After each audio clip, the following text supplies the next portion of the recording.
Nantrani kiboro iba ka fo coronavirus na manye ka fo ko ale bien choix bi sonna no ye vaccination iba ka fo dokun fila konna la ayirela ka fo akera mogo ba bisaba ani kele ani kemenani ani biduru dokun fila konna la ko vaccin ka koni kera o de la famiye Dr Fanta Sibi a koni ya yira ka fo sa ko Bamako koni ni kɔnɔna ni dona nato la coronavirus a vaccin koni abina cari kosɛbɛ kata alna sɔrɔ bibi na siga be ma caman na akili wasi vaccin ko in ta fanfɛ ka sababuya kɛ ko vaccin ko ni ye a kɛ ko kɔlɔlɔ ko o bɛ se ka ye a la vaccin fɛnɛ u y'a yira k'a fɔ ko kɛko kelen ko o tɛ bɔli kɛ n'i ye kɛko kelen kɛ filanan k'i k'o kɛ ko kɔni de mana kɛ sa coronavirus a tɛ e sɔrɔ bilen i ka ɲɛnɛma yɛrɛ kɔnɔna la an bɛ dugawu de kɛ ala k'a ɲɛ ka di an ma.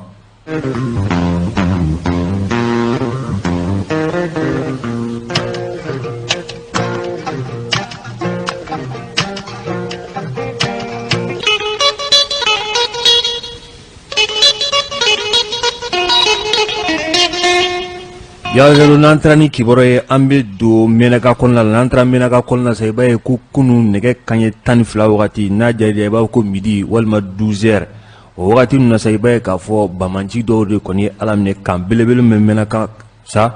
ni Mali finintigu dagalen be barkan be fo ka tasi minishima ma G5 iba ye ka fo keleke chef femme banga jamana ngona o bedo be kay ngono ugoni abo mugujugu masako obi uyore filiga do kan ko vole ngono iba ka fo a kɔni tara Mali finitigiw olu daga yɔrɔ de fanfɛla la sɔrɔsi kelen iba ka fo ale kɔni jogina maa kɔni o ma tanya nin na mais iba ka fo mun ye maa jɔrɔna ko ye kosɛbɛ a fɔ groupe ma ko G5 n'o ye Yad Agali ale n'a ka maaw ye iba ka fo k'olu le ka wuli ka jɔ a barika ka bon ni yɔrɔ kofɔlen na kosɛbɛ hali n'a sɔrɔ EGS n'olu fɛnɛ bɛ État islamique au Grand Sahara n'olu ka wulikajɔ fɛnɛ ni yɔrɔ kofɔlen Menaga a n'a masurana fan ninnu ka se ka u fɛnɛ u dili don yen a ko maa b'a jigiya olu fila olu ka kɛlɛkɛ bolo o kɛtogoya de ye nin ye Iya Jalo.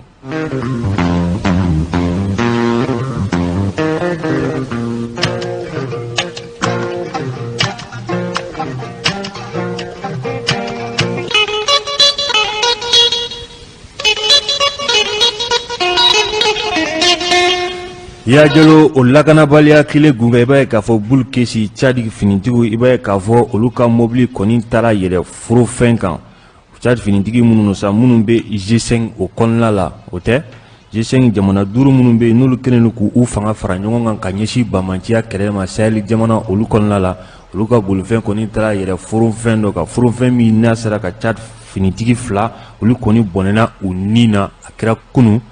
kunusa iba ye k'a fɔ maa caman kɔni kɛlen don k'i bolo ɲɛsin maa mun masa o ye Katiba di Masina ye n'o bɛ maa hakili jigin Amadou Kufala ale ka wulikajɔ o fana barika ka bon nin yɔrɔ kofɔlen ninnu na kosɛbɛ Amadou Kufa yɛrɛ maa b'a jigiya k'a fɔ ko bibi na maa dɔ hali n'a sɔrɔ a tɛ yela a kunkan tɛmɛ la mais fɛn min ye waleya cɛjugu ye a kɔni bɛ k'u ta k'u ɲɛsin finitigilakaw ma kɛrɛnkɛrɛnna finitigi minnu n'olu bɔra diɲɛ fan wɛrɛ fɛ ka na yan nɔ i b'a ye k'a fɔ k'ale ka kɛlɛ kɔni bɛnnen don nin maa kofɔlen ninnu ma a ka wulikajɔ a fanga ka bon yɔrɔ kofɔlen na se i b'a ye k'a fɔ o de ye douanza ye fo ka taa se douanza ma ani Mopti marabolo tɔw Amadou Kufa ale ka wulikajɔ a bɛ nin yɔrɔ ninnu na kosɛbɛ.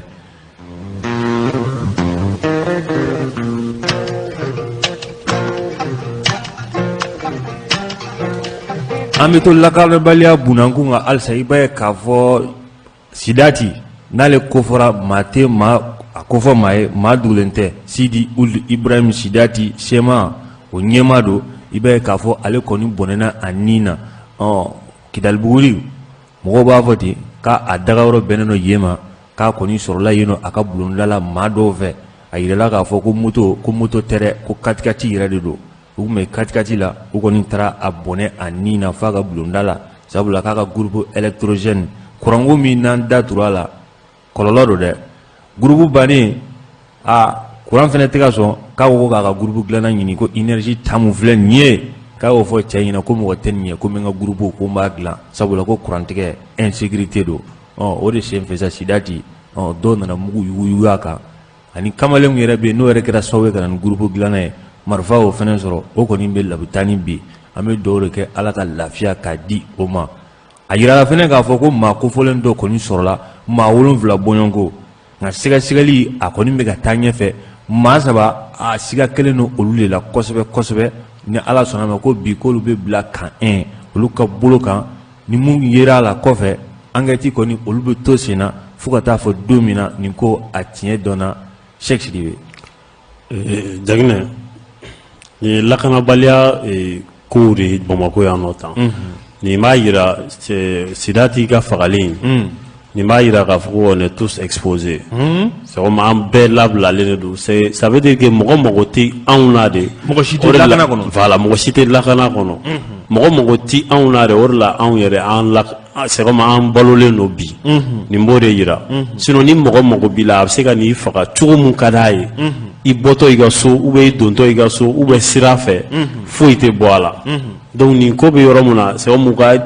halisa enquête mun bɛ sen na o kan ka to sen na walasa ninnu ni kɛbagaw ka ɲini k'u dɔn k'u ɲangi en même temps fana ka wulikajɔ sugu bɛɛ kɛ walasa lakana bɛ se ka sabati cogo min na Bamakɔ Mali yɛrɛ fan bɛɛ yɛrɛ parce que Bamakɔ dɔrɔn tɛ n'i ko ko Bamakɔ parce que nin kɛra Bamakɔ o de la wulila k'u jɔ ka enquêtes ni fɛnw kɛ donc u kan ka wulikajɔ de kɛ ka lakana yɛrɛ de sabati Mali fan bɛɛ kɔnɔna la sabula on prétend que finitigiw de bɛ fanga la donc ni finitigiw bɛ fanga la fɛntigi ka fɛn b'a bolo donc o man ka kɛ problème ye o ni e ye sɔrɔdasi ye lakana dira e ma e ka baara ye lakana de ye ne bolo i kan ka succès de k'o la c'est comme o man e ka défaillance man ka y'o la cogo si la donc ne b'a jigiya k'a fɔ i n'a fɔ u ka halisa u ka wuli k'u jɔ c'est comme u ka lakana ka fɛngɛ sinon a man ɲi a wacogo man ɲi a waɲa man ɲi tari e b'a ye cogo di bon Jaginɛ Cheikh y'a fɔ cogo min na o de insécurité bɛ yen nɔ a ma se an k'a fɔ tuguni insécurité bɛ yen fo ka taa fɔ k'a bɛ yen nɔ an ka centre ni nord yɛrɛ bɔ a la en pleine capitale Jaginɛ hali tagamatɔ bɛ faga ni fagari ka da la kɔni o t'a tɔ la nafila ye surtout wari bɛ wari la n'i y'a ta ka budon n'a ye Bamakɔ kɔnɔ bi ko maa dɔw y'a dɔn Jaginɛ kana don n'a ye maa yɛrɛ kana dɔn hali n'a sɔrɔ a dɔnna ka ban k'e tɛmɛnen kɔ sa dugu cɛmancɛ la f'i si so kɔnɔ u bɛ t'i faga f'i si so kɔnɔ k'a b'i bolo a tɔ yɛrɛ kɔni an t'a dɔn an bɛ min fɔ bilen ne bɛ kuma in fɔ yan kuma bɛɛ tamafɔla bolo tama na tiɲɛna dɔnsen kan ka ja tamafɔla bolo tama na dɔnsen kan ka ja hali ye bamanankan sa Kulubali di fɔ mais an b'a fɔ cogo di Jaginɛ tamafɔla bolo de bɛ tama na awɔ n'a a fɔra ko an bɛ sécurité ko problème kɔnɔ depuis combien d'années finitigiw b'an fɛ yan a bɛɛ lajɛlen dafali a bɛ armée kɔnɔ yan nɔ militaire paramilitaire a bɛɛ lajɛlen dafali min mais et pourtant an bɛ don min na i ko bi an filɛ nin yɔrɔ min na sisan sécurité a kalifalen don faama la fo ka tila ka fɛn min ɲɔgɔn ma deli ka kɛ ka vice présidence créer juste pour que ka sécurité garantie question de sécurité et de défense k'a nakun ye mun ye ko question de sécurité et de défense an bɛ min bi a filɛ nin dɛ a tɔ tɛ an ka da yɛrɛ kɛ an bɛ da yɛrɛ to yen sa wa hali o caman fagara ka taa sɔrɔ f'a ka soju la k'a faga o caman kɛra yan donc finalement a sécurité ko an bɛ Ala de bolo sa sinon kɔni an y'an se k'a fɔli la nka n'u ma fɛn kɔ Jaginɛ Ala ka ɲina d'an ma Tanmakura Sidati kɔni tɛ maadenni tɛ dɛ Jaginɛ an bɛ insécurité kɔnɔna na mais Sidati ye mɔgɔ min ye i b'a dɔn a ka saya bɛ se ka na ni problème ye problème dɔ wuli nord ni yan cɛ yan parce que an ka kɛlɛkɛla kɔrɔ minnu bɛ yen a yirala k'a fɔ ko Sidati jɔyɔrɔ ka bon kosɛbɛ fɛn fɔ ka bɛn na ani ɲɔgɔn cɛ donc sisan ni ko y'o sɔrɔ ne fɛ enquête min daminɛna enquête in ka pousser ka taa ɲɛfɛ ka mɔgɔ minnu ka baara ye nin ye k'u minɛ parce que fɛn hakilinaw bɛ se ka taa fan wɛrɛw ye ka sɔrɔ olu nɔ tɛ donc n'o kɛra a bɛ se ka kɛ sababu ye hali attaques bɛ caya kɔrɔnfɛla fan fɛ tuguni donc ne bɛ o de faamuya ko in na parce que Sidati bɛ jɛkulu min kɔnɔna na jɛkulu bɛɛ b'a dɔn yan MAA mouvement arabe de Lazawa voilà bɛɛ b'a dɔn donc sisan ne olu ka mɔgɔ fagara u t'a bila k'a fɔ ko insécurité waralen don dɛ parce que u b'a fɔ k'a mɔgɔ de ye nin ko in bɛɛ sigi sen kan o bɛ ka fɔ voilà o bɛ fɔ dɛ ko règlement de compte règlement de compte a tɛ faamu o bɛ ka fɔ a bɛ ka fɔ fɛnɛ sema yɛrɛ kɔnɔna la jɔyɔrɔ minnu b'a la maa caman fɛnɛ ɲɛ bɛ o jɔyɔrɔ ninnu na donc a ka saya ko den tɛ dɛ donc ni enquête in wuli ka jɔ ka kɛ ka boloda tigilamɔgɔw kan o de bɛ se k'a ko dan sira la sinon a bɛ se ka fiɲɛ bila an ka sigi ka kumaw la a bɛ se ka fiɲɛ bila o la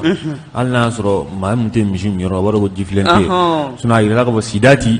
kulu fɛn fɛn bɛ yen n'a b'a kɔnɔ maa don a jɔyɔrɔ in sabula groupe armé ninnu i b'a ye k'a fɔ u kɔni u caman bɛ yen u mago bɛ jɔyɔrɔ ko la sabula u yɛrɛ caman b'a kalama jamana ko tɛ u ta caman ye yɛrɛɲini ko de o de don dɛ o yɛrɛɲini ko don dɛ sidati MA a b'o kɔnɔ a bɛ fɔ mun ma mouvement arabe de l'Azawad kosɛbɛ o ɲɛmaa don sɛma yɛrɛ fɛnɛ n'u y'u bɛɛ faralen ɲɔgɔn kan minnu bolo nɔ bila accord la ale de b'o o président la sisan n'a fɔra ko nin y'o sɔrɔ maa bɛ se ka fɛn caman miiri complot ko mun fɔra o bɛ se ka fɔ a la n'an taara ɲɛfɛ an bɛ to o kibaruyaw la halisa i b'a ye k'a fɔ n'a ma ɲɛ k'a fɔ ko sidati ale kɔni bɔnɛna a nin na a bɛ fɔ mun ma ko ACA au conseil du quoi o de tɛ au conseil de l'Azawad ani FPA Front populaire de l'Azawad ani MSA mouvement sali de l'Azawad k'olu kɔni ye bɛnkan sɛbɛn kɛ k'a ɲini k'olu bɛɛ bɛna fara ɲɔgɔn kan ACA o bɛ kɛ olu bɛɛ lajɛlen kumada ye olu a fɔ ma ko fusion o tɛ k'u fara ɲɔgɔn kan ye kosɛbɛ k'u don ɲɔgɔn na ko laɲini kelen kumaba kelen ɲinifɛn kelen olu kɔni bɛna jɛ ko o de kɛ jamana in kɔnɔna la don n'a natɔ la kɛrɛnkɛrɛnnen la ka kɛ ni sigikafɔ min kɛra u ni Mali jamana cɛ Algérie n'a a bolonɔ bila n'o kɛra anw yɛrɛ fɛ yan juin kalo la san 2015 o baara minnu kɛra k'olu kɔni bɛna fara ACA kan o conseil de l'Azawad olu maaw ni Algabas Ag Intala n'ale yɛrɛ o ɲɛmaa ye i b'a ye k'a fɔ ale kɔni bɛna kɛ nin tɔn fila minnu bɛna fara ale kan olu bɛɛ bɛn'u yɛrɛ ye ale la ni maa mun ko jɔyɔrɔ ɲini don a kan ka ma dɔrɔn a tɛ nin a filɛ nin dɛ accord a ma ko ka accord lawaleya yɔrɔ mouvement caman de bɛ yen nɔ accord plateforme bɛ yen caman tɛ yan sisan olu de y'a faamu ka Bienvenue sur Bamako 24 sur 24, 7 jours sur 7, la radio au Mali. Fɔ ko olu saba bɛna fara ɲɔgɔn kan ko parce que yɔrɔ hali MLA ya dɔw y'i ka congrès kɛ kɔsa in na dɔw y'u ka anniversaire kɛ u t'o kɛ kuma bɛɛ yan o de sen fɛ sa olu nana ye k'a fɔ tiɲɛ na ko in bɛ ka caya nka olu bɛna fara ɲɔgɔn kan ACA ka ko olu bɛɛ la u saba bɛɛ kuma da ye ka yan halisa an bɛ ka taa wa a kɔni filɛ nin ye dɛ Jaginɛ ne kɔni bolo o Mali de b'a an ka jamana de b'a jɔ a jɔyɔrɔ la parce que CSA mun filɛ nin ye comité de suivi de l'accord accord denni y'a jira k'a fɔ ko accord a ka réviser donc halisa an kan k'an sinsin o de kan sabula ninnu mun filɛ nin n'u bɛ ka fusion kɛ tantɔ ka fara ɲɔgɔn kan toujours u b'u yɛrɛ de ka intérêt ɲini donc an fana an ka jamana bɛ bɔ a bɔda ɲuman fɛ cogo min na an fana de b'o ɲini an de b'o ɲini dɛ parce que bɛɛ k'i ta ɲini ni olu ye hakilina sɔrɔ ka fara ɲɔgɔn kan donc an fana ka na an ta kɛ kunfɛ boli ye ten an k'an jɔ k'an hakili fara ɲɔgɔn kan ka an yɛrɛ dama k'an ka kow organiser ka ninnu i n'a fɔ accord bɛ réviser cogo min na k'o ko kuma k'o don ba la mais an man ka to ka taa assise kɛ ka fɔ ouais comité de suivi de l'accord il faut que accord ka appliquer il faut que accord ka appliquer alors que maliden bɛɛ farala ɲɔgɔn kan hali minnu ma fara denni fɛn réunion kɛbagaw kan olu bɛɛ jɛra ni denni ka décret ye denni ka recommandation ye ka fɔ ko ouais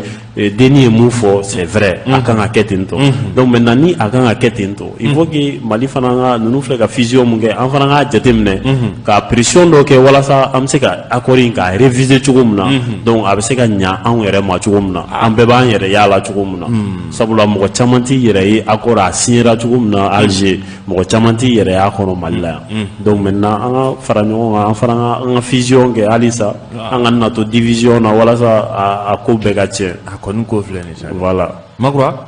Janginɛ Sɛki y'a fɔ cogo min na a tɛ tɛmɛ o kan parce que a fɔra ko ka accord in réviser hali minnu bɛ sariya dɔn kosɛbɛ olu bɛɛ y'a jira k'a fɔ ko accord in kɔnɔna fɛn bɛɛ man ɲi donc ko ka a lajɛ fɛn minnu man ɲi a la k'olu bɔ a la donc ne ninnu farala ɲɔgɔn kan ne ɲɛna k'a fɔ ko ka ne yɛrɛ fɛ transition sigilen filɛ nin ye ne kun tɛ fɛ ninnu ka taa cogo si ka sɔrɔ accord in ma réviser ne kun tɛ fɛ ninnu ka taa cogo mais olu yɛrɛ ko accord bɛ appliquer u nakan yɛrɛ kɛr'o ye ko accord in bɛ appliquer mais n'a fɔra ko fɛn man ɲi jamana ma i b'a dɔn kɛ ne ni mɔgɔw tɛ ɲɔgɔn ye hakili min na hakilina min na o ye k'a fɔ ko bɛn kana jamana kɔnɔ mais bɛn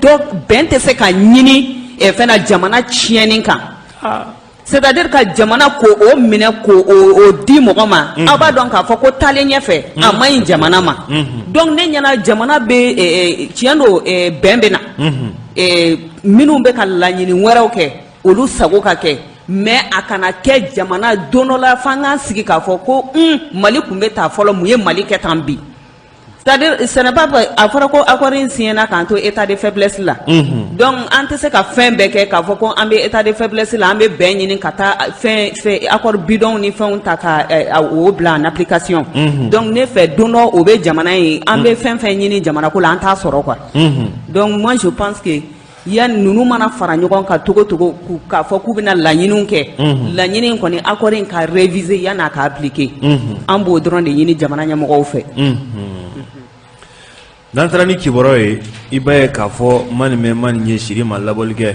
Mali kɔnɔna yan kɔni lagosi a sugu bɛɛ lajɛlen bɛ kɛ anw sɔrɔ kɛrɛnkɛrɛnya la ka ɲɛsin maa dɔw ma maa minnu yɛrɛ bɛ i bɛ se k'a fɔ ko fanga min n'u b'a kunna a baara a kɛcogo a faamu a t'u la walima a dɔnniya a t'u la a ka ja i b'a ye k'a fɔ k'an ka CNT maaw k'u kɔni bɔra yan nɔ ka taa Freetown i b'a yɔrɔ dɔn Tari Sierra Leone c'est au Sierra Leone Freetown merci o de don Freetown o tɛ o ye ngilɛ yɛrɛ olu bɛ ngilɛ don o tɛ i b'a ye k'a fɔ ko CNT ale kɔni maa 5 olu kɔni bɔra nɔ sa ka taa Freetown Maliki Diao colonel ale yɛrɛ tun b'u ɲɛma u kɔni taara yen nɔ sa fɛn min ye rentrée parlementaire ye CEDEAO jamanaw olu ka wasadenw olu bɛ to ka sigi mun kɛ k'a bɛ kɛ avril kalo tile 5 a bɛ daminɛ o la kumaɲɔgɔnya kɔni bɛ to sen na i b'a ye k'a fɔ k'an ka CNT maa kofɔlen ninnu kɔni ko u kɔni selen sa u selen o ma kɛ kojugu ye wagati min na u kɔni ye u sen b'u kɔrɔkɔrɔ dibitew wasadenw CEDEAO jamanaden tɔw olu ye kala fili ka maa minnu ta an ka maa kɔni ko k'u bɛ don k'u bɛ taa fara olu kan k'u ko ko ɲɛti ko yan tɛ sabula aw ye maa de ye maa minnu ni kalama ta ka aw sigi bolokɔniden o de siginnaw la maa dɔw fɛ an n'aw tɛ se ka sigi kɛnɛ kelen kan nin kɛnɛ in a dabɔlen don maaw ye maa minnu bɛ yen k'a fɔ k'u ka jamana kɔnɔdenw ye kala ta u ye k'u ci suffrage universel ne ko yan'u ka taa u tun tɛ nin dɔn wa wala u tun b'a dɔn nin parce que y'an ka jamana de dɛ n'i sera Mali kɔni ni mɔgɔ kelen bɔra dɔrɔn k'a taara Mali tɔgɔla ci la ni fɛn kɛr'o la a kɛra maliyɛn bɛɛ de la maa kan k'i yɛrɛ ɲininka la ko yala ko minnu taara nin ci in na u tun b'a dɔn wa walima u y'a dabɔ a kama ka taa k'a lajɛ ni u bɛ sɔn ka bisimila walima n'u tɛ sɔn ka bisimila sabula CEDEAO kɔni na sariyaw de bɛ yen fanga sugu sugu n'ale kɛra hakɛ dɔw bɛ yen CEDEAO kɔnɔna la i n'olu kɔni o bɛ gosi la n'olu gosira fo ka taa fɔ ko fanga min bɛ yen k'a fɔ k'o ye fanga ye jamana kɔnɔdenw yɛrɛ sɔnna ka kala ta ka maa minnu sigi n'olu sigira wagati min na olu kɔni bɛ sɔrɔ ka jamana kɔnɔdenw ka hakɛ o défend CEDEAO ale jamanaw kɔnɔna la ani CEDEAO ka tɔnw bɛɛ lajɛlen kɔnɔna la Maliki Diao n'a ma ɲɛ k'a kɔni ko kɛra ten sa ale kɔni i sen bɔ a kɔnɔkɔrɔ maliden minnu kɔni kɛlen don ka Mali bila k'u kunda Sierra Leone kan ka taa an bɛ hakɛto ɲini maaw fɛ k'u kunda Sierra Leone kan sa ka taa nafolo ɲini na walima ka taa ca wɛrɛw la walasa u bɛ se ka dɛmɛ dɔ don u faso ma a kɔni taara a n'olu kɔni ye baro kɛ i taakun n'o ma ɲɛnabɔ maliden minnu bɛ yen a taara foli bila o la an yɛrɛ b'o o foli bila a la kosɛbɛ sabula dɔw taara jamana kɔfɛ wagati dɔ la o ma malidenw hali o ma t'u fo kuma tɛ Tari Jɛngɛnɛ CNT k'u taara ko CEDEAO mɔgɔw ko ko non k'u tɛ don o kuma la o mais Jɛngɛnɛ o tɛ se ka kɛ o cogo di o tɛ se ka kɛ parce que réunion c'est-à-dire n t'a dɔn rentrée ordinaire parlementaire de la CEDEAO tɛ se ka aux réunions organisées, vu la situation du Mali, que Mali m'a informé, ça c'est impossible. Ce qui est sûr, soit à Fora, le Mali ne fait pas partie. vu pouvoir min b'an kunna bi parce que la CEDEAO était contre pouvoir légal mais non légitime. non légitime. CEDEAO y'a ta fɔ dɛ CEDEAO y'a ta fɔ kabiri mana kabiri transition in madame ni CEDEAO y'a prononcé bon ninnu k'u sen b'u kɔnɔ kɔrɔ ka bɔ yan ka taa Sierra Leone Jaginɛ o tuma affaire étrangère bɛ min diplomatie mɔgɔw bɛ min olu ni y'u ka baara de y'u ta de. ni y'u ka baara de ye comment se fait-il que ninnu bɛ se ka wuli ka bɔ yan ka taa k'a sɔrɔ pays min kan k'u reçoit o ka diplomatie o ka affaire étrangère ma lettre ci o ma fosi ça c'est impossible. a ye bɔra mun na sisan ni rentrée parlementaire bɛ kɛ jamana député minnu bɛ yen a dɔnnen don a datuw dɔnnen don ciw bɛ bila ka na jamana kɔnɔ. Jaginɛ a dɔnnen don parce que c'est quelque chose qui est permanent. o lettre bɛ adressé mɔgɔ min na sa a bɛ n'a fɔ assemblée ɲɛma an ta o tɛ CNT ɲɛma ye a bɛ n'a kɛ ci bɛ do o de ma ni ci dira o ma sa o de bɛ délégation wuli ka taa. awɔ sa Jaginɛ ce qui est sûr foyi tɛ tɛmɛ jamana ni ɲɔgɔn cɛ n'a ma tɛmɛ affaire étrangère fɛ. siga t'o fana la. o de ye an ka moyen de communication ye entre les différents pays. relation bilatérale ou bien relation c'est-à-dire a tɛ se ka kɛ cogo si la k'a fɔ ko kunnafoni tun ma na k'a fɔ ko cette année vive la situation de votre pays aw ka assemblée tɛna na se ka don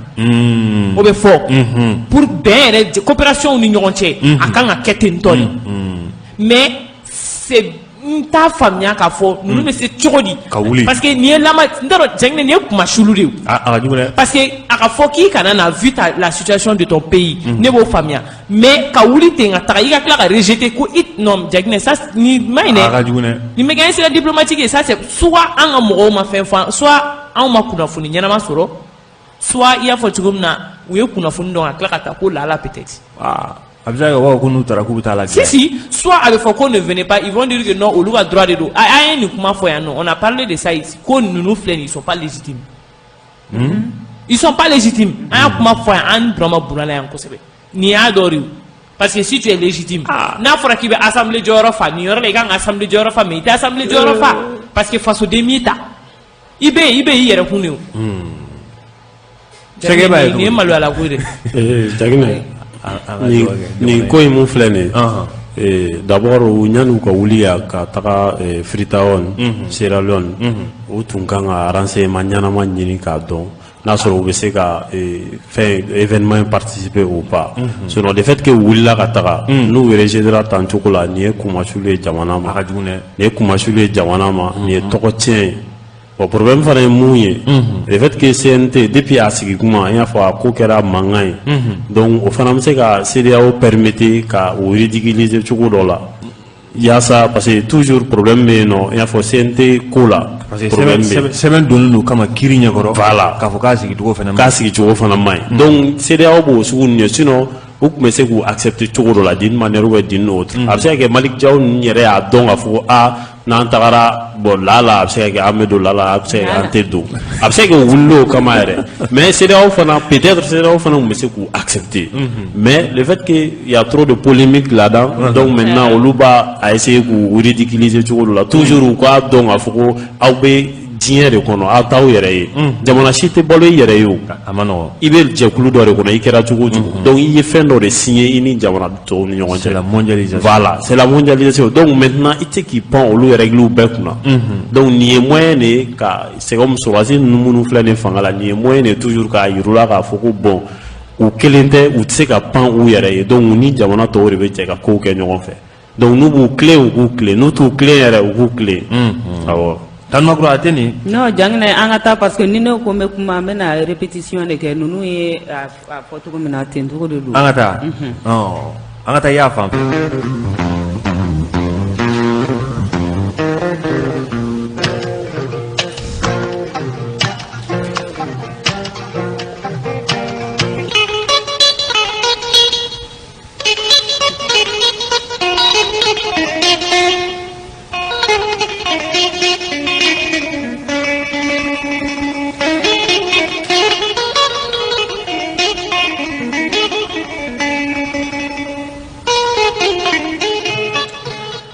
kunun kɔni nɛgɛ kanɲɛ 12 wagati i b'a ye k'a fɔ kibaruya kɔni bɔra masa o de ye sigma ye sigma tɛ yɔrɔ wɛrɛ gouvernement ka kunnafoni di yɔrɔ gouvernement n'ale bɛ fɛ ka kunnafoni di belebele kɛ a bɛ kunnafoni dilaw wele ka to o jabala in na n'u sera o jabala in na sa kunnafoni mun b'u bolo u bɛ sɔrɔ ka a di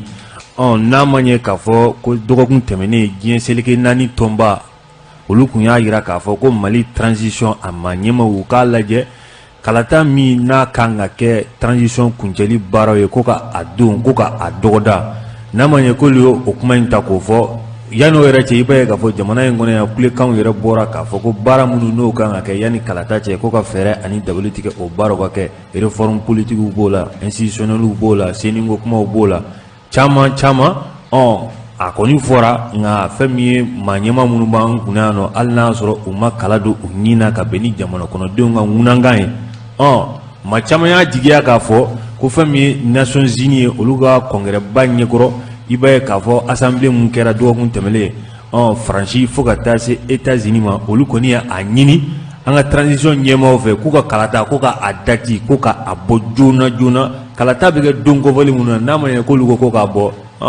n den fa dɔ o ye fadunan ko ye transition ɲɛmaaw u kɔni u y'a bɔ hali maa ma fɔ k'u k'a bɔ u y'a bɔ dɛ a bɔra n'a ma ɲɛ k'a fɔ ko a bɔra i b'a ye k'a fɔ dɔwɛrɛ tɛ a fɔ mun ma ko ka sariya sunba ko o yɛlɛma réforme mun fɔra référendum k'o bɛ kɛ novembre octobre kalo tile 31 san 2021 tari y'a mɛn i y'a mɛn k'o bɛ kɛ novembre octobre kalo octobre kalo tile 31 n'o bɔra yen a fɔ fɛn min ma ko collectivité o conseil b'o la fo ka taa se conseil régionaux ma ani conseil du district de Bamako n'o ye Bamako yɛrɛ kɔnɔna ye o ɲɛma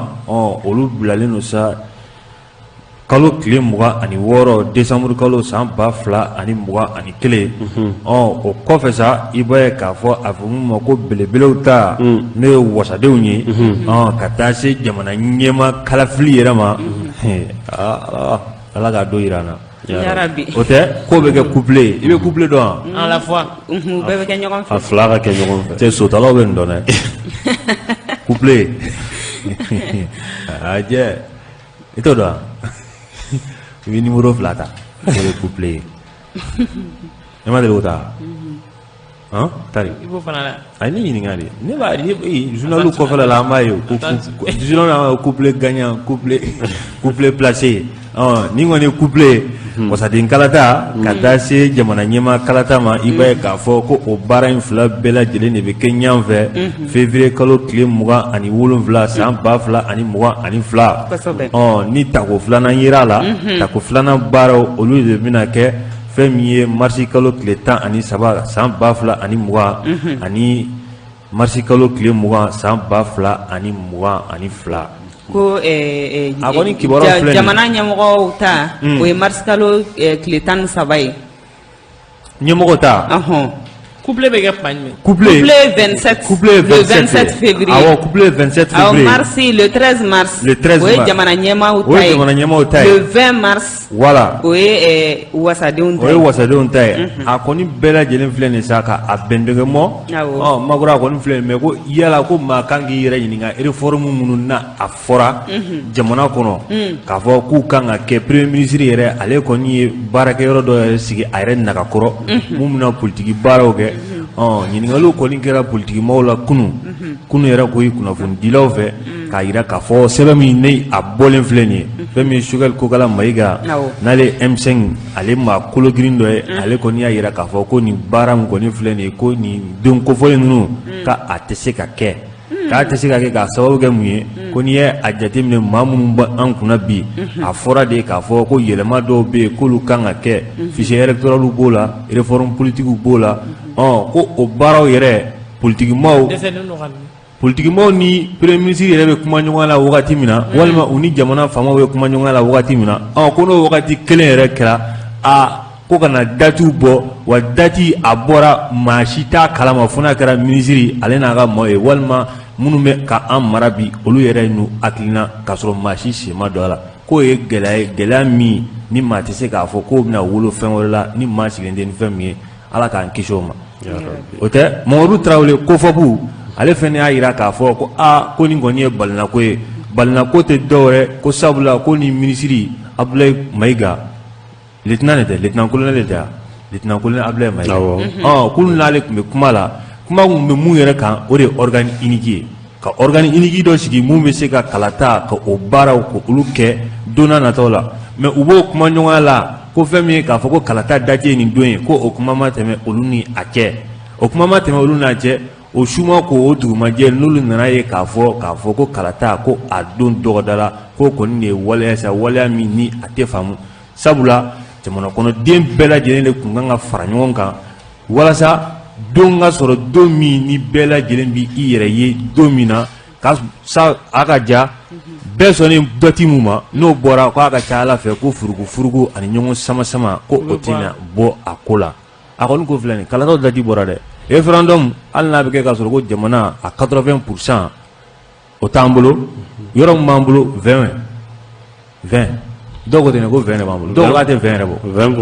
20% du territoire 80% du territoire sous contrôle des forces forces étrangères yɛrɛ tɛ des djihadistes, des malfrats ou bien il va voter des terroristes, des méconnus, des bandits. Oui. A sugu bɛɛ a kɔni b'olu de bolo 80% ko 20% o de bɛ jamana bolo ko yala réforme révision constitutionnelle mun n'a bɛ se k'a fɔ ko k'a kɛ k'a dun n'a bɛ kɛ jamana kɔnɔden bɛɛ lajɛlen de kan ka sɔn maa o maa si sera a wagati kalata ye olu bɛɛ lajɛlen kan ka kala fili a donni kama ko yala o bɛ se ka kɛ jamana fantan ani naani bɛɛ lajɛlen fɛ wa tari kuma filɛ nin ni sanu y'a don kuma jɛ a bɛ kɛ sura ye jɛgɛ an ye nin kuma fɔ yan nɔ n ko réforme filɛ nin u k'a k'a kuma na n'u ma k'a kuma na élection b'a kuma c'est-à-dire a tɛ se ka koron ɲɔgɔn na réforme aw tɛ se ka kɛ réforme sigi ka fɔ la wagati min na date bɛ bɔ normalement ni o date bɛ bɔ ne fɛ concertation de kan ka kɛ u ni politique mɔgɔw bɛ kuma ɲɔgɔnya min na date parce que ninnu bɛ k'an bousculer a n'a raison bɛ ɲɔgɔn na a n'a sababu a n'a kun bɛ ɲɔgɔn na le fait que États-Unis pays étrangers minnu bɛ k'an kɔkɔrɔma don olu bɛ k'an gun u bɛ k'an gun gansan tɛ o parce que an bɛ se k'a bisigi ka fɔ olu fana ɲɛ bɛ ko dɔ natɔ la donc ninnu ka réforme an ye réforme fɔ yan ka réforme fɔ yan k'a fɔ ko k'a baaraw kɛ a hakilijagabɔw ka kɛ u ka se ka sigi ka fɔ ka bɛn kelen ma gouvernement ni parti politiques ni ɲɔgɔn cɛ walasa élection bɛ se ka labɛn fɛn min tɔ ye san kelen ye a t'o bɔ bilen a yɛrɛ t'o bɔ bilen ni réforme yɛrɛ ma kɛ date bɛ ka fɔ date yɛrɛ fana fɔra politiciens t'a kalama jɛgɛnɛ ni sigi ka fɔ ma kɛ c'est-à-dire ko décision unilatérale an tɛna se ka élection kɛ bɛn ni keleya kɔnɔna na ni nin problème bɛ yen parce que i y'a fɔ cogo min na M5 mɔgɔw olu ka ɲɛmɔgɔ fɛn Choguel bɔlen filɛ ka kuma min fɔ nin ma yira k'a fɔ nin ye ko dɔ de natɔ ye nin ye ko dɔ de wulitɔ ye parce que olu b'a fɔ aw ni anw ma bɛn nin kan an bɛnna réforme de kan fɔlɔ an bɛ réforme de kɛ fɔlɔ ka bɛnkan sɔrɔ o la ka sɔrɔ ka taa élection na ka sɔrɔ mɔgɔ frustrelen tɛ an bɛnnen keleyalen de bɛ ka taa élection na mais n'a kɛra tantɔ Jagine a furugufurugu bɛ caya dɛ wa kuma bɛ caya wa an bɛ élection unique transparent min fɛ a tɛ se ka k'o ye Makura i b'a ye cogo di Jagine ninnu ka ko n'a fɔra premier ministre ni parti politique bɛ ka ɲɔgɔn ye wagati min na a fɔra ko élection date bɔra k'a fɔ ko olu t'o kalama o selili yɛrɛ sigira dɔgɔkun tɛmɛlen o décret bɔra bandaw fɛ k'o signer k'o ban olu yɛrɛ ma don baara la a secrétaire yɛrɛ fana tɔgɔ bɔra kunu mais togo di élection date bɛ se k'a fɔ ka sɔrɔ politique mɔgɔw yɛrɛ t'a kalama c'est-à-dire ninnu furadama u tɛ mɔgɔ ɲininka min ka d'u ye u b'o de kɛ donc élection bɛ nalen parti politique de bɛ na fɛn ko élection bɛ kɛ olu de ni ɲɔgɔn cɛ mais pourquoi ka taa date bɔ ka sɔrɔ olu t'a kalama c'est-à-dire u k'u jija nin ko in kana taa kɛ nin laban kana taa kɛ mankan foyi ye parce que ne ɲɛ bɛ nin ko in na cogo min na kuma in fɔra cogo min na a bɛna laban ɲɔgɔn sama-samanin de la élection min yɛrɛ an bɛ élection fankelenma de kɛla o parce que insécurité waralen do fan bɛɛ kuma dɔ la dɔw a fɔ ko élection min kɛyɔrɔ dɔw la i bɛ taa sɔrɔ les groupes armés u bɛ taa ka taa mɔgɔw ka urne n'u ka fɛnw bɛɛ cɛ k'u labɔ donc ni a fɔra ko élection min kɛ pour que militaire minnu bɛ an kunna olu ka fanga bila ka di civils ma donc o fɛnɛ kana taa kɛ ni ɲɔgɔn fɔnkɔ ni fɛn ye u ka sigi ka kuma ka bɛn kelen kan quoi ne kɔni b'a dɔn jamana yɛrɛ ko foyi tɛ taa ɲɛ n'aw ma sigi ka kuma mais sigi ka kuma tɛ ninnu fɛ yen min ka d'u ye u b'o de kɛ nin tɛ jamana maracogo ye nin tɛ jamana taaɲɛcogo ye ɲɛfɛ Aras Kebe ale kulo bana an bɛ foli kɛ ka ɲɛsin a ma a kelen tɔgɔ la ka actuel media baarakɛla bɛɛ lajɛlen fɔ Cheikh kuma tɛ Jaginɛ ni problème ba ye mun ye c'est an yɛrɛ an ka jamana ɲɛmɔgɔw ma si ye jamanadenw tɔn na sabula ONU ka kɛnɛ kan pression kɛra une semaine dɔrɔn ninnu ye date bɔ alors que kalo joli politique mɔgɔw bɛ mankan ci la société civile bɛ mankan ci la a ye date dɔ fɔ élection bɛ kɛ cogo min na élection bɛ kɛ don min na a y'a fɔ u ma foyi fɔ mɔgɔya na donc fo ninnu kɛlen tubabuw kɛlen k'a fɔ ko a ye don dɔ fɔ diyagoya walasa élection bɛ kɛ don min na aw ka fɛn bɛɛ préciser une semaine dɔrɔn dɔgɔkun tɛmɛnen nin b'a yira k'a fɔ ko anw c'est comme u tigɛlen don jamanadenw na mais jamana kɔkanmɔgɔw u dalen don olu la mais i n'a fɔ o bɛɛ kɔfɛ sisan u kɛlen filɛ nin ka date minnu fɔ nin i n'a fɔ datew kɔni fɔra mais a bɛna kɛ cogo di programme jumɛn bɛ yen walasa ka date ninnu kɛ en même temps u ni parti politique bɛɛ bɛ ka fɛn min fɔ n'o ye ka jɛkulu kɛrɛnkɛrɛnnen dɔ sigi walasa ka élection bɛɛ organiser c'est comme bonya ni karama kɔnɔ walasa élection résultat mɔgɔ si kana n'a contester o ko bɛna kɛ cogo di o de ye ko yɛrɛ bɛɛ koloma ala musaka ko voilà musaka ko olu bɛɛ bɛ se ka ɲɛɲini o parce que tubabu kelen minnu ye pression k'o kan ko ka élection fɛngɛ olu bɛ se ka u jɔ ni musaka ye o mais i n'a fɔ sisan organe unique mun kan ka sigi ni parti politique société civile bɛɛ bɛnnen don a kan ko a ye nin organe sigi mais mun de la o tɛ sigi Mutari m'a fɔ k'o tɛ se ka kɛ yan mais ne ɲɛna i n'a fɔ u kan ka position de ɲini parce que an bɛ transition de la position dɔ de kan ka ɲini walasa jamana bɛ bɔ crise la une bonne fois pour toutes n'a fɔra ko jamanaden majorité i n'a fɔ parti politique bɛɛ bɛnna fɛn kelen kan ko a ye nin kɛ mais pourquoi a t'o kɛ k'o fana essayer halisa aw b'a la k'aw bɛna fɛn mun sigi tuguni i n'a fɔ olu dun y'u ka limitew yira a mɛnna par exemple CENI ninnu tun bɛ yen nɔ a y'a ye élection bâclée cogo min na a bɛɛ labana coup d'état ou bɛɛ problème ma grogne social ma donc maintenant pour que o ko ninnu bɛɛ ka ban une bonne fois pour toutes a ye fɛn kelen sigi dɔrɔn organe unique sigi de gestion des élections a résultat ɲumanw yira Ghana ninnu na a yira Burkina tout près olu dun fana bɔra crise la hali a ma mɛn bon CENI yɛrɛ delila ka sigi Mali la yan hali n'a sɔrɔ o kuma de cayara maître Kassim Tapo ale delila ka CENI dɔ ɲɛmaaya kɛ an fɛ yan o tɛ awɔ hali n'a sɔrɔ o kuma tugulen b'o kɔ nka o tɛ se k'an ka CENI o tɛ se k'a bali o tɛ sinon u ka organe unique u k'o ko kɛ sɛbɛ ye yaasa élection mun bɛna kɛ n'a résultat bɔra c'est comme a kana contester mɔgɔ si fɛ donc an ka démarrer quoi sinon toujours an bɛ case de départ la et puis ninnu ma chronogramme yɛrɛ bɔ fana i n'a fɔ mun b'a to a bɛ dɔn k'a fɔ ko bon élection bɛna référendum bɛna kɛ nin don donc a bɛ kɛ canal jumɛn kɔnɔ a bɛ kɛ cogo di c'est comme préparation minnu kan ka kɛ i n'a fɔ préparation minnu kan ka kɛ yanni a cɛ olu to k'o si sigi sen kan c'est comme o ɲɛ yɛrɛ t'u kun u kɔni ye datuw bɔ a bɛ n'a fɔ premier ministre ye PAG mun présenté CNT la i n'a fɔ plan d'action du gouvernement c'est comme voilà a y'a c'est comme a kɔni taara dɔrɔn ka datuw fɔ bon an bɛna nin kɛ an bɛna nin kɛ a banna mais a bɛna kɛ cogo di a musaka bɛ bɔ min a kɛyɔrɔ jumɛn bɛna wele ou bien jumɛn bɛna fara ɲɔgɔn kan olu si ma détaillé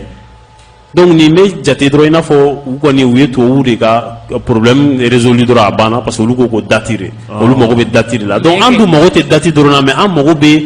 c'est comme solution de la walasa nin daga in ka bɔ an da la pewu coup d'état kana kɛ bilen grogne social ko ninnu olu bɛɛ ka bɔ yen nɔ problème kana na ye crise post électorale kana na ye bilen an ka jamana kɔnɔ an mago b'o de la voilà mais kɛ Jaginɛ ne bɛ fɛ ka yɔrɔ min fɔ o tuma la transition mana na transition yɛrɛ ka base transition nakun fɔlɔ o ye jumɛn transition nakun fɔlɔ i yɛrɛ b'a dɔn wa u kan ka kalata de labɛn ka jamana la fonctionner ka kalataw labɛn ka taa a t'u bolo awɔ ni fɛn fila bɛ ni filanan bɛ fara kan dɔrɔn o ye lakana ye mun bɛ ɲini ninnu fɛ dɔrɔn ka jamana lakana ni kɔfɛ dɔrɔn ka kalata jɛlen a sanuma bɛɛ b'i yɛrɛ ye jamana ɲɛmaa minnu n'a sigira ni kuma tɛ k'a la sabula élection mana kɛ k'a ban a tɛ se ka kɛ ko furugu tɛ k'a la mais jama fanba ka se ka sɔn ko karisa de gagné n'o de kun kɛra olu bɛ mɔgɔw lafiya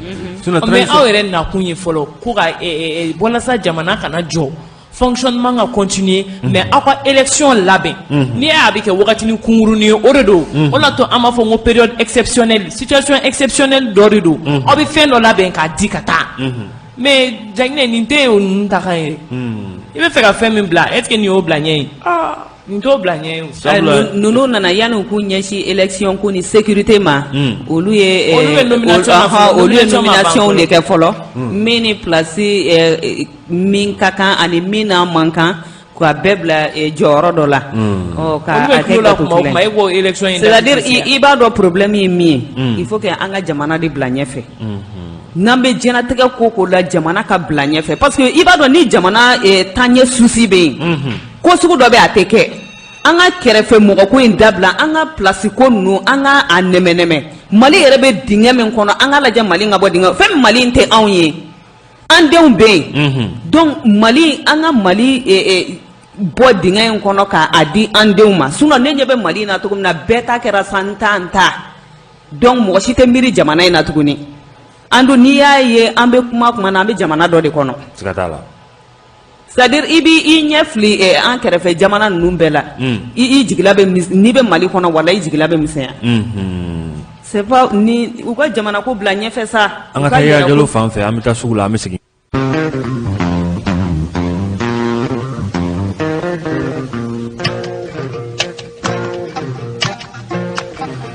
n'an taara ni kibaruya i b'a ye k'a fɔ minisiri min bɛ yen n'ale ka caw ɲɛsinnen don kuranko ma ale tɔgɔ ye Lamini Seydou Traoré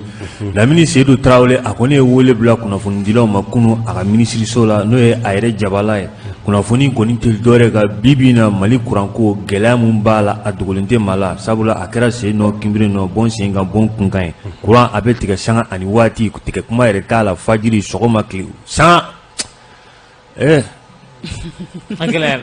fɔtogo t'a la quoi n'i ko i bɛ kuma in fɔ dɔrɔn i yɛrɛ de sɔn bɛ ja i ni min tɔɔrɔ an ka taa ni kibaruya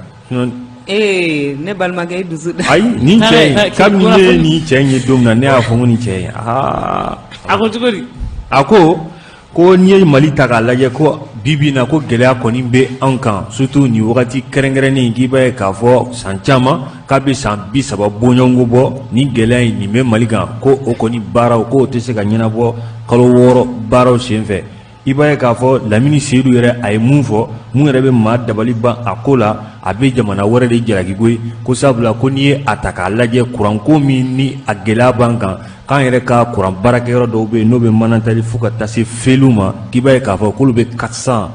méga Mali kan k'o de don kuran na felu ni manatali olu bɛ 300 méga de di 100 méga tɔ k'o bɛ bɔ kɔrɔwarikaw fɛ o kɔrɔwarikaw. Attention, attention, attention. Nous vous informons que nous sommes en rediffusion de cette émission. Vous nous mettez vous Camille la 600. Ameka segi akande nankoma rediffusion. Aniche akalamelula. Radio Bamako 24. Ko olu kɔni ne tɛ ka se ka o niyɔrɔ ko o di jakuma da bɛ si o tɛ jakuma da bɛ si yɛrɛ n'i kɔni dɛsɛra i ka baara la k'o turu ta k'o da mɔgɔ wɛrɛ kun ne bɛ nin bila o minɛn kɔnɔ o tɛ kunnafoni di sɛbɛn ka kuma dɛ o ye ne yɛrɛ ta ye sisan Lamini Seydou a kɔni ka kuma a y'a yira k'a fɔ ko gɛlɛya min bɛ Mali kan dɔwɛrɛ tɛ o kuranko min filɛ nin ye ko Bamakɔ yɛrɛ kelen k'o de bɛ 300 méga in ko o Bamakɔ yɛrɛ kelen de bɛ o ta o sen tɛ Mali tɔ la a 100 méga tɔ o de a na kɛ o de bɛ tila Mali fa tɔw ni ɲɔgɔn cɛ o 100 méga tɔ mun n'o t'a la ka sɔrɔ ko de kelen filɛ ka kɛ gɛlɛya nin ye gɛlɛya min ni maa yɛrɛ tɛ se k'a fɔ ka se a dan na n'i y'a ta k'a lajɛ Lamini Seydou yɛrɛ mun bɛ maa dabali ban ko in na i b'a ye k'a fɔ ko juru mun ni énergie ka o bɛ maaw la kɛrɛnkɛrɛnnenya la u b'a fɔ courant yɛrɛ bɛ tigɛ maa minnu na bi n'olu tɔɔrɔlen don sabula juru bɛ minnu na groupe électrogène belebelebaw o b'olu ka baarakɛyɔrɔ da la a bɛ dɔw yɛrɛ ka so da la olu kɔni de tɛ courant sara minnu bɛ yen n'olu bɛ 4000 ni 400 k'a la olu de kɔni mago salen don olu ka frigo bɛ tiɲɛ olu ka a tɔgɔ bɔra telew de bɛ jeni nka Mali faamaw u hakili tɛ nin na dɛ u hakili bɛ mun na dɔrɔn bi na Seydou kɔni ko jatigɛ o kɔni o b'a ka bulonda la fo ka taa fɔ a to ten sabula n'i y'a ta k'a lajɛ ko sen mankan min n'a bɛ Seydou kɔ bi kuranko la k'a dogolen tɛ maa la dɛ nin ye don n'a nataw la alamisa nata ko sifin dɔw y'a jira k'a fɔ k'u kɔni bɛna taa sitting belebeleba kɛ EDM ale direction o da la Seydou yɛrɛ ka kumaw bɛɛ la sa mun bɛ maa gayi kamala la miliyari 2000 ani 300 ko Mali kuranko ko ka a ɲɛnabɔ ko de bɛ se ka a ɲɛnabɔ a y'a nin kuma mɛn miliyari 2000 ni 300 2300 milliards pour que an ka kisi kurantɛrɛ ma pewu ko de don kuran na n'o donna la an bɛ kisi kurantigɛ banbali nin ma Lamini Seydou ko ten ale yɛrɛ n'a ye Mali yɛrɛ budget yɛrɛ da dɔn a ye kuma min fɔ a kun t'a fɔ koyi n'an taara ɲɛfɛ i b'a ye k'a fɔ Makura Lamini Seydou y'a yira k'a fɔ ko gɛlɛya min n'a bɛ an kan ko kuranko ni a gɛlɛya nana ko maaw bɛ fɛ a ka ɲɛnabɔ cogo min na ko a ɲɛnabɔli nɔgɔmani k'o ye kalo 12 ye 12 mois. Awɔ 12 mois. Donc an bɛna 12 mois bɛɛ kɛ nin situation na. An t'an sigi an ka filɛ. Ni 12 mois bɛ kɛ nin cogo la n'a tɛ kɛ nin cogo la ale bɛ dɔ fɔ mɔgɔ ye o. Mun funufunu wulitɔ don ale nɔfɛ nin. N'a ma ɲɛ k'a fɔ k'a ye nin kuma kɔni fɔ i n'a fɔ kuma daminɛ yɛrɛ la an da sera ma cogo min na tellement que maaw bolo kurulen nin kamalen kofɔlen in kɔrɔ a kɔni y'a yira k'a fɔ sa ko bi na ko énergie kɔni bɛna a lajɛ don n'a natɔ la ko barrage dɔw bɛna na jɔ fleuve Niger o sanfɛ n'o barragew jɔra sa k'o bɛ se ka kɛ sababu ye ka dɔ bɔ a la ani lahawta tile minnu bɛ anw fɛ yan bi na Mali la o tilew k'an n'a lajɛ k'olu labaara cogo dɔw la walasa kuranko a bɛ nɔgɔya fo ka taa se k'a fɔ ko an ka groupe électrogène minnu bɛ yen ko caman bɛ olu kɔrɔlen don dɔw bɛ olu pɛsi dɔw bɛ olu tisɔn n'olu falenna hali ni wagati kɛra u bɛ tila ka ban ala san 60 jamana kuma filɛ nin n'a bɛ mun fara kan Lamini Seydou don dɛ wa Tarawele de don fɛnɛ Jɛginɛ k'a fo a fo dɛ Jɛginɛ an bɛ Lamini fo koyi an bɛ segin k'a fo tuguni Jɛginɛ halisa kuran bɛ tigɛ Mali la i ka to i ka jɛmukan na yanni i ka tila kana tigɛ yɛrɛ kɛ halisa kuran bɛ tigɛ Mali la est-ce que halisa kuran kan ka tigɛ Mali la Jɛginɛ pour que i ka problème ye min i n'a fɔ kunnafoni di sɛbɛn y'a fɔ cogo min na c'est à dire minnu b'u ka fitinin ta k'a k'u ka compteur la olu de ta bɛ tigɛ mais et pourtant EDM ka juru t'u la olu yɛrɛ de tɔɔrɔlen don c'est à dire EDM ni population cɛ an bɛ min fɔ Lamini ɲɛna n'a tɛ min kalama contrat de bɛ population ni EDM cɛ kuran diyan n bɛ wari d'i ma mais ne dun bɛ ka wari di ma e tɛ ka kuran di ne ma a filɛ nin ye o bɛ ɲɛnabɔ cogo di sisan wa mɔgɔw tun bɛ se k'i sigi nin de dɛ parce que a gana Lamini da la ko pénalité k'a bɛn'o yɛrɛ ni mɔgɔ minnu ma kuran sara joona o ye kelen a y'o fɔ a y'a hakilinata de fɔ a y'i to la tuguni dɔɔni k'a bɛna dɔ fara kuran wari k'a bɛna dɔɔni fara kuran kan o ko wari tɛ faso jiginɛ kɔnɔ jaja a bɛ ka siran nin ɲɛ a taara a bɛna min fɔ Jɛginɛ ale fɔlɔla ka fɔ ko nin kuran ko baara ko san 60 problème k'o tɛ se ka ɲɛnabɔ ko san 30 san 30 problème k'o tɛ se ka ɲɛnabɔ kalo 6 kɔnɔna na ale natɔ mun na ale ma fɔ ko ale ka ministre so datugu k'a tɛ se ka ɲɛnabɔ n'a donna k'i sigi a ma don k'i sigi a donna dɛ a tɛ k'a ka sara ta munna a ma fɔ k'a ka ɲi a ma ja hali kalo kelen kɔ a ma ja hali kalo kelen kɔ avantage bɛɛ b'a nɔ la avantage bɛɛ b'a nɔ la a bɛɛ o tuma ale bolo sisan wari in bɛna bɔ contribuable kunna cogo di pour que ka se ka o 2300 milliards in exécuter a filɛ nin Jɛginɛ quoi u ka sabali u k'an bonya delili yɛrɛ de don parce que tant que groupe électrogène mankan b'olu tulo kɔrɔ anw bɛ wo min na kɛnɛma olu t'o mɛn o sinon an kumara dɛ san o san dɔnkili kelen san o san Makura cɛ tɔgɔ dɔnkilidala tɔgɔ sabu ɲuman don wa san o san ko kelen sabu ɲuman san o san funteni sabu ɲuman o sabu ɲuman kelen don o tuma a ti ban wa dɔ kɛra walayi Jɛginɛ dɔ kɛra Binajan fa su la Makura e b'a ye cogo di Jɛginɛ i b'a dɔn problème ye min ye Mali kɔnɔ ni ɲɛmɔgɔw bɛ sigi service min kunna a baarakɛla de ka dɔgɔ c'est-à-dire dɔ bɛ taa ka wo dɔ to dɔ bɛ na sigi o wo dɔ la au lieu que ale ka baara kɛ ko o wo datugu ale fana bɛ dɔ fara kan ka taa k'a to yen o de b'a to Mali problème résolu ka gɛlɛn kojugu donc ni e nana bɛn n'a dumayɔrɔ ye a bɛɛ bɛ dafiri da la dɛ c'est-à-dire baara de tɛ fɛ jamana in kɔnɔ an ka tiɲɛ fɔ an bɛ saraw ta min kama an t'o baara kɛ sinon ne ɲɛna ni dɔ ka an bɛ san joli Mali yɛrɛ ka ya ka fɛn indépendance sisan nin y'a san joli ye san 30 c'est-à-dire ni ɲɛmɔgɔw bɛ ɲɔgɔn remplacer indépendance san 60 san 60 sa furu la ye 60 ans n hakili taara 91 fɛn in de la donc sisan ni ɲɛmɔgɔ fɛn fɛn sigira ni bɛɛ b'i jeniyɔrɔ fin walayi Jɛginɛ an filɛ dingɛ min kɔnɔ an kun tɛ don a kɔnɔ a filɛ nin ni min nana minankɔrɔ min sɔrɔ yen u b'o minankɔrɔ entretenu o tɛ kuran ɲini kana bila a dɔw to entretien yɛrɛ kɛ donc a bɛ laban hali entretien yɛrɛ tɛ mago ɲa o la tuguni o bɛɛ bɛ tiɲɛ ka tugu ɲɔgɔn na c'est à dire baara de tɛ yen o de bɛ ka an se nin problème ma bi bon fɛn ne an ka ɲɛmɔgɔw fana u tɛ kuma de u tɛ kuma u b'u makun fo ni mɔgɔw wulila u nɔfɛ wagati min na sinon ale kun ko k'a bɛ dɔ fara kuran ni ji kan awɔ an yɛrɛ yɛrɛ a tɛ ka kuran d'an ma kɔni parce que i b'a dɔn n'i y'a fiyɛ na mɔgɔw dahirimɛ gulonnen bɛ kuran ko in na koyi n'i y'a jateminɛ mɔgɔ dama min ka baara gulonnen bɛ kuran na dan foyi t'a la c'est à dire mɔgɔw dusukun tɛ se ka kɛ ko kunberekuru koyi n'a fɔra e ka sɔrɔ bɛ fɛn min na e t'o sɔrɔ kuran yɛrɛ lajɛ tigɛ wagati foyi t'a la fɔlɔ a tun bɛ fɔ ko turuturu bi a b'aw na bi o tɛ yen i sigilen à n'importe quel moment a bɛ tigɛ donc mɔgɔw ka baaraw bɛ jɔ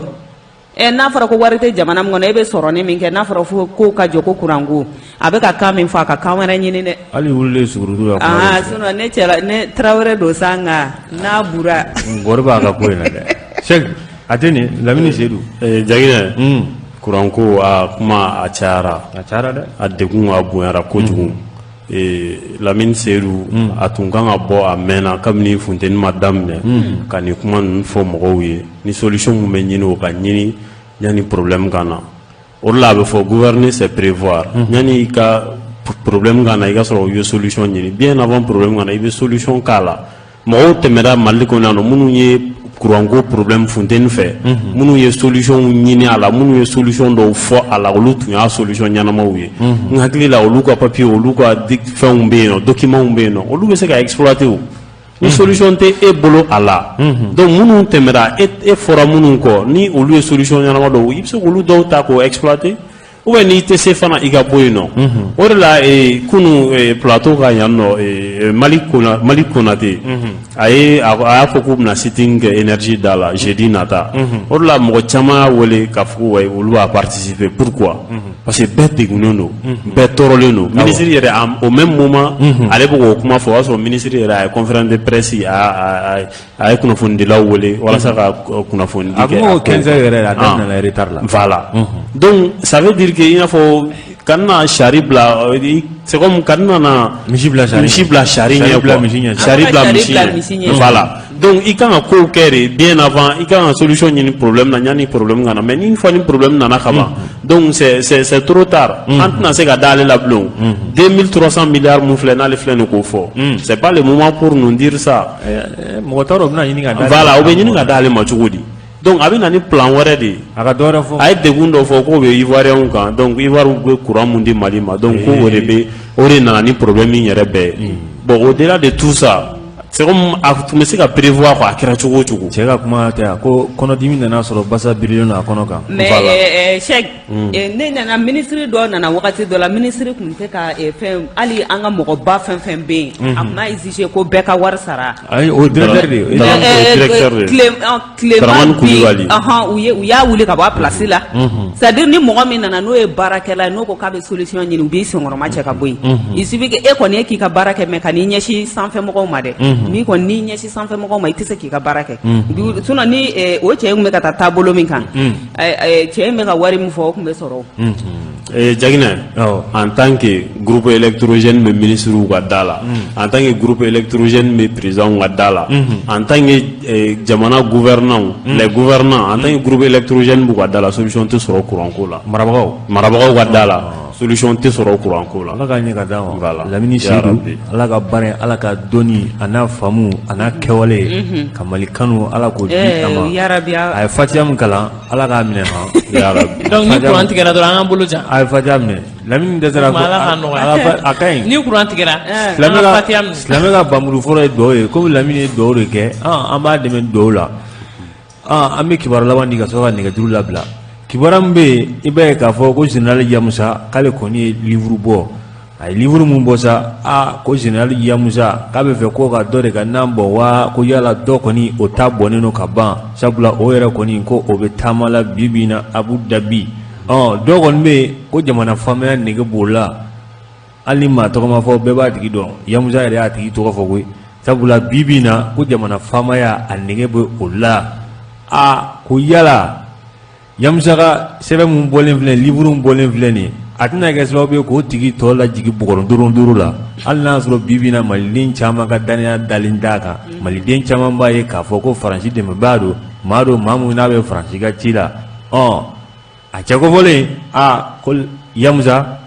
k'a ye gɔri don a ka baaraw la ko fo ka taa fɔ don min na sa n'a yɛrɛ fana bɔra k'i ta fɔ ko sinon ko dɔ kɔni o ye faamaya kɛ ka ban ya musa y'o tɔgɔ fɔ o ka faamaya banna ko hali n'i y'o wele bi k'o kana k'o ti sɔn ya nɛgɛjuru labila. «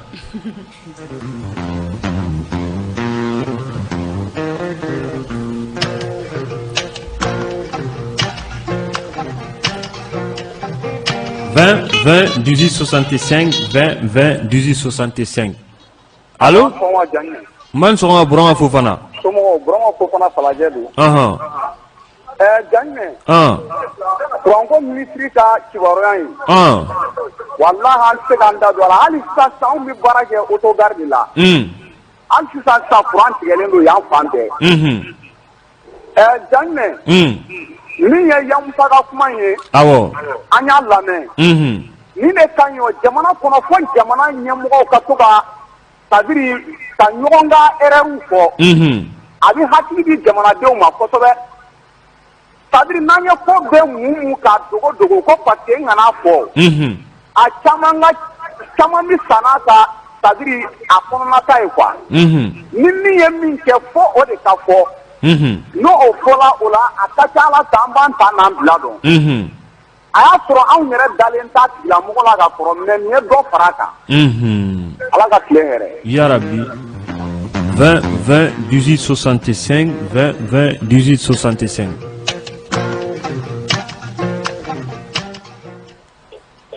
Jɛngɛnɛ salamu alaikum. Wa alaikum salam wa rahmatullah. Jɛngɛnɛ Dirisa Fɔnba don Ɲamana. Dirisa an tulo b'i la. Basi t'aw la kɔni. Basi foyi t'an na alhamdulillah. An bolibaw bɛɛ lajɛlen ani lamɛnnikɛla bɛɛ lajɛlen. Bɛɛ tulo b'i la. Jɛngɛnɛ jamana ko in a taara ka fɔ dan. Jɛngɛnɛ wallahi ne yɛrɛ tun bɛ na e ka numéro ɲini ka e wele. E hakilina min di taabolo ninnu kan bi. Tiɲɛna a ye ne content kosɛbɛ. Kɛrɛnkɛrɛnniyara min ye ministre yɛrɛ ka kuma ye. Kuranko in na. Non Jɛngɛnɛ hakilina min ja kan a ye ne content kosɛbɛ. Jɛngɛnɛ n ko jamana ko in kɛra dusukasi de ye quoi. Ala an t'a dɔn an bɛ min kɛ tugun. Dusukasi dan de don. Jɛngɛnɛ wallahi ni nin kɛra Mali taabolo ye Jɛngɛnɛ ne jigi misɛnyara Mali ko la. An b'i fo. An ka foli bɛ bɛɛ lajɛlen. An ka garijɛgɛ di maa wɛrɛ ma. Allo? Allo? Sidibe. Jɛngɛnɛ somɔgɔw bɛ di? Basi foyi t'u la. Anba. Anba. Jɛngɛnɛ k'i minɛlen don. E minɛlen don? Bɛɛ kɛ ko k'i minɛlen don. Cogo di? K'i fɔ fɔlɔ ka sɛki. Tari fo ka Makura fo. U bɛɛ tulo b'i la. Ɲɛma fo. Wula fo. Tariku an b'a kanubaga dogo dɛ. Awɔ. Ani an ka cɛkɔrɔba fo CNT kɔnɔ olu Badara nana Kase. A tulo b'i la. Ani ne ni ma sira terikɛ docteur n b'a fɔ Muti ka fɔ bɛnkɛ k'Ala ka lafiya. Ya Rabbi. Bɛɛ lajɛlen fo. Bɛɛ tulo b'i la. Ko i nana parce que ko fulaw tɛ sun. An bɛ min f'i ye depuis sɔgɔmada foire depuis 4 heures du matin Jɛngɛnɛ. Fo ka taa Warala ka taa misi an bɛ misi gɛn daminɛ fo 19 heures an tɛ dumuni kɛ. Ko sun taamasiyɛn bɔra kɔngɔ kunnen don an na. Ko k'o f'i ye. Dɔ tɛmɛnen kɔfɛ. Jɔ Jɛngɛnɛ Mali ko kɛra kabako ye. Ne bɛ ministre ɲininka min na courant ministre ɲininka min na Jɛngɛnɛ o. O kuma o. Ale kɛtɔ ministre a wulila ka bɔ Burukina ka na de ou bien a tun bɛ Côte d'Ivoire de n'a y'a wele ka na n'a ye. Mɔdafili ma deli ka se k'ale ɲininka k'ale to Mali kɔnɔ fɔlɔ ka fɔlɔ dɛ. A filɛ nin ye dɛ. O kɛra k'i to yan nɔ Jɛngɛnɛ i b'a dɔn ni gɛlɛya bɛ yen nɔ i b'a dɔn ni kɛlɛ b'an ka kɛlɛ kɔnɔ mais i to o la i welela i ko non ko solution de b'i bolo parce que n'i natɔ ye o b'a yira k'a solution de b'e bolo. E bɛ n'i ka solution de kɛ Fatiya ye ko ko ni Fatiya ta. Jɛngɛnɛ e b'i yɛlɛ k'o yɔrɔ jumɛn na Fatiya de b'an ka kuranko ɲɛnabɔ Fatiya o maa de bɛ kuran d'a ma jamana minnu ye kuran solution ta i ka kuranko la e jigila k'olu jɔ ye k'u ka Fatiya Mali ministre nako Jɛngɛnɛ fanga nako i bɛ kuma gɛrɛ ne fanga dɔn min bɛna kɔfɛ i bɛ kuma dɔ mɛn o da depuis Ala k'i da i ma min ɲɔgɔnna ye fɔlɔ kuranko ni Fatiya e yɔrɔ ko Jɛngɛnɛ ni solution tɛ min bolo k'a bila ni min tɛ sɔrɔ ma se mɔgɔ minnu 20 ni kɔ de ko Jɛngɛnɛ bɛɛ ni kamana gana i bɛ dɔ kɛ dɛ. Jɛngɛnɛ n bɛ min f'i ye i ye malo kɛ daga kɔnɔ Jɛngɛnɛ k'a sigi k'i sigi a kunna ka kɔrɔla ta k'a d'a sanfɛ n'i ma tɔ to a la jateminɛ n'a mɔna i can kun minɛ k'a bɔ i ka yafa kuma n'a fɔ cogo la fatiya ko t'o la malo tobi ni fatiya n'o tasuma de bɛ don o kɔrɔ jateminɛ y'a faamuya n y'a faamu aw ni fɛn ninnu ni min tɛ fɛn jateminɛ o k'a f'a sigi mɔgɔ wɛrɛ ma mɔgɔ min bɛ mugan ni kɔ de bɛ yen ko jateminɛ wa ka min f'i ye i ka fɛn tɛ mɔgɔw ka taga CEDEAO ka réunion na awɔ Sierra Leone e mɔgɔ y'a tigɛ ka bɔ Sierra Leone na jateminɛ ni kuma suru de ye o pase mun na nin b'a yira ko sariya de tɛ bonya aw ka jamana kɔnɔ jateminɛ o de yira ne fila o la parce que ninnu bɛ baara kɛ ni sariya de ye